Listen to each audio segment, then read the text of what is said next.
माशाअल्लाह गड्डी का मसला हल हो गया जी। पिछले 5 दिन तो स्टार्ट है, यह चीज़ चेंज की है। तो किसी किस्म की कोई आवाज़ नहीं है, बिल्कुल आवाज़ नहीं है। चेक कर सकते हो, कोई आवाज़ नहीं है। इस गड्डी दे मेरा ख्याल है तकरीबन 5-6 दिन असी खपे हैं।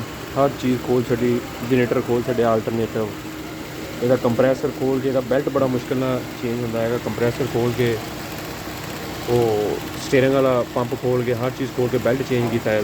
मतलब हर चीज़ चेंज कर छड़ी जी, लेकिन इसकी आवाज़ नहीं सी जाती। और अलहमदुलिल्लाह फिर आवाज़ वास्ते मिली एक चीज़, वो चेंज की है। हम आवाज़ बिल्कुल समूथ है गड्डी, पिछले 5-10 मिनट तो खड़ी माशाअल्लाह बिल्कुल ठीक है। ओके, अस्सलाम वालेकुम।